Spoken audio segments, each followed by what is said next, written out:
எனக்கு ஒரு காதல் வந்தது. நான் காதலிப்பதற்கு என்னுடைய காதலிக்கு தேவையான சில செய்திகளை கற்க வேண்டியிருந்தது. அதில் முதன்மையானவராக பாவலரேறு பெருஞ்சித்தனார் விளங்கினார்.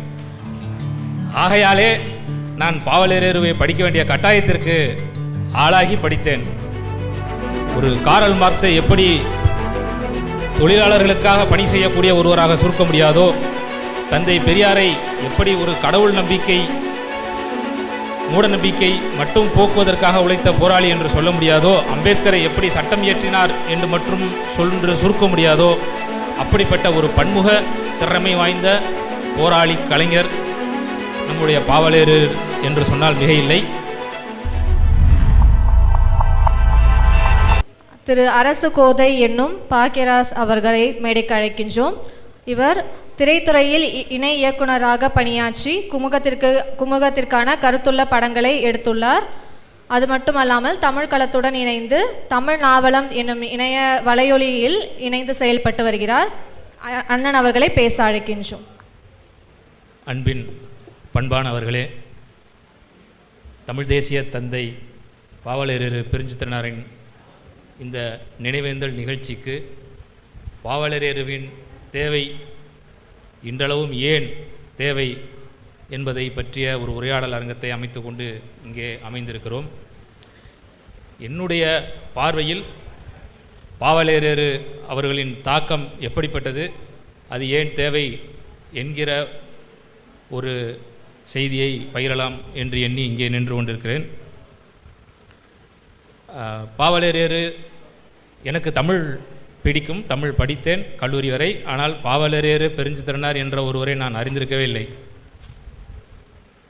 ஆனால் எனக்கு ஒரு காதல் வந்தது. நான் காதலிப்பதற்கு என்னுடைய காதலிக்கு தேவையான சில செய்திகளை கற்க வேண்டியிருந்தது. அதில் முதன்மையானவராக பாவலரேறு பெருஞ்சித்தனார் விளங்கினார்.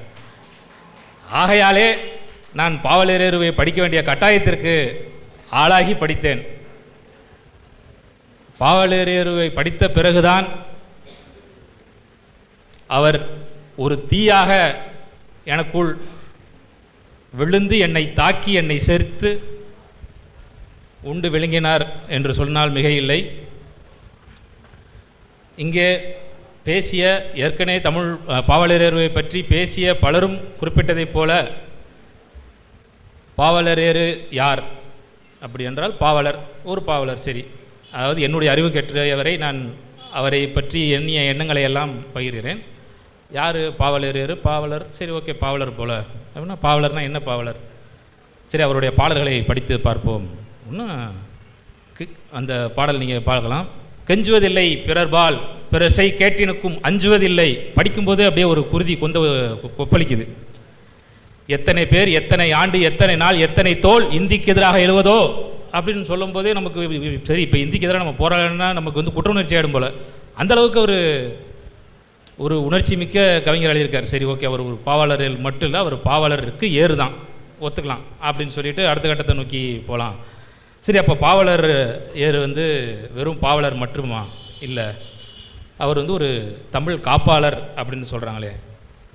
தமிழ் காப்பாளரா? என்ன தமிழ் தானே, தமிழ் என்னத்தை காத்தாரு என்னன்னு புரியலையேன்றதுக்காக மறுபடியும் படிக்க ஆரம்பித்தோம்.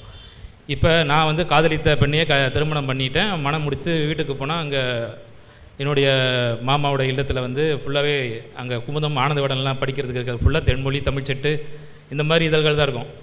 எனக்கு ஒரு அகம்பாவம் உள்ளுக்குள்ளே. சரி, இவங்க தூய தமிழில் இதழ் நடத்துகிறேன்னு சொல்கிறாங்களே, இதில் இருக்கிற ஓட்டைகளெல்லாம் நம்ம கண்டுபிடிப்போம் அப்படின்னு நான் ஒவ்வொரு அது தென்மொழி ஆரம்பத்தில் தொடக்க காலத்தில் இருந்து வந்த இதழ்கள் எல்லாமே அவர் கடின அட்டை போட்டு பைண்டிங் பண்ணி வச்சுருப்பார். நான் எல்லாத்தையும் எடுத்து கணக்கு பண்ணி இதில் பிறமொழி சொல்லலாம் எங்கெங்கே இருக்குதுன்னு தேடி எடுத்தேன். பார்த்தா ஒரு பிறமொழி சொல்ல கூட என்னால் கண்டுபிடிக்க முடியல. நான் தோத்துட்டேன்.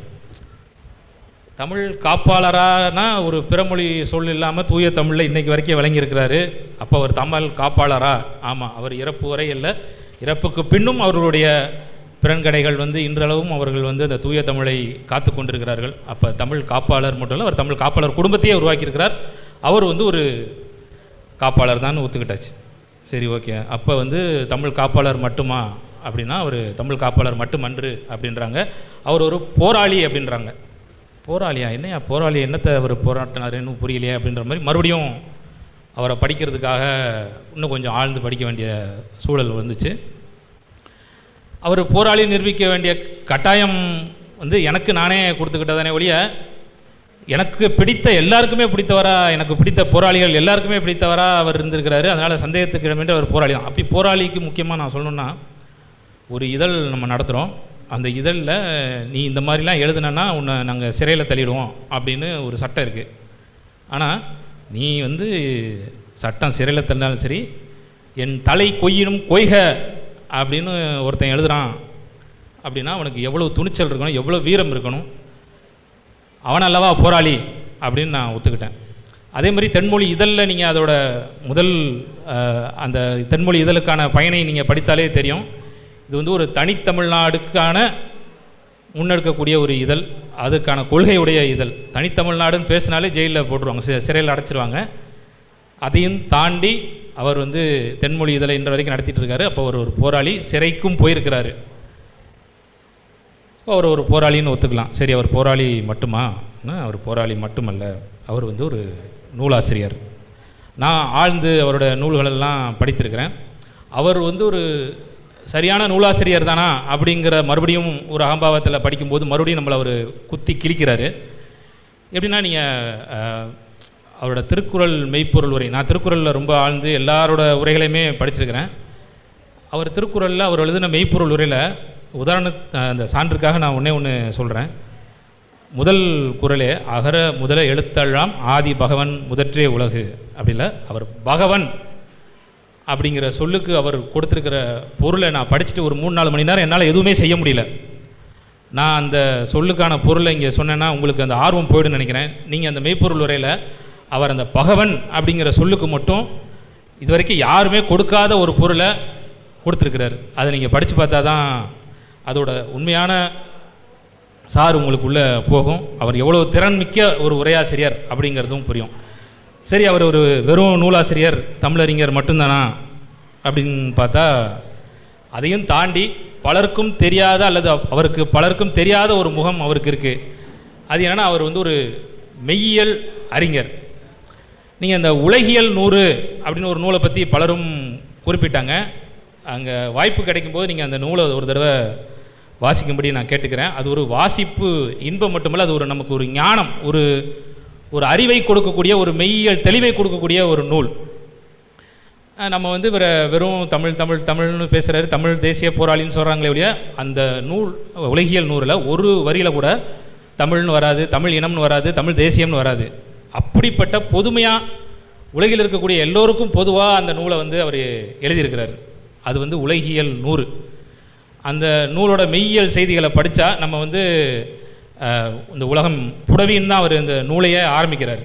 பிரபஞ்சத்தை முன்னிட்டு தான் அவர் இந்த உலகம்னு நம்ம பொதுவாக தமிழ் நூல்கள் வந்து தொடங்கும், பழம்பெரும் நூல்கள் எல்லாமே. இவர் வந்து அதையும் தாண்டி புடவி அப்படிங்கிற சொல்லிருந்தே அந்த நூலை தொடங்குறார்.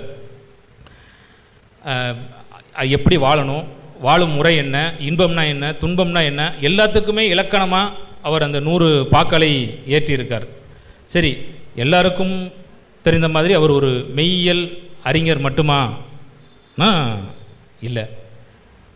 அவர் ஏற்கனவே நான் சொன்னேன், அவர் ஒரு தீ போன்றவர் என்னை தாக்கினார் என்று.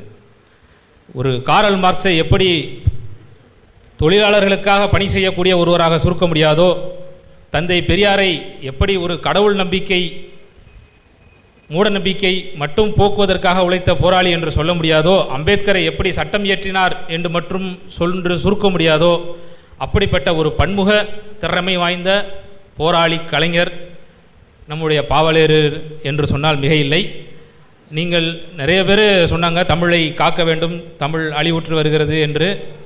பாவலேறு ஐயாவை பொறுத்தவரை உறுதியாக ஒன்று சொல்ல வேண்டுமானால், திருக்குறளிலே ஒரு சொல்லுண்டு, அவர் ஒரு நின்ற ஒளி.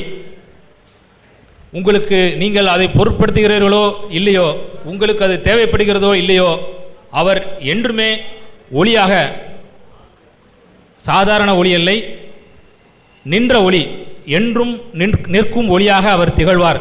நேற்றும் ஒளிர்ந்தார், இன்றும் ஒளிர்வார், என்றும் ஒளிர்வார்.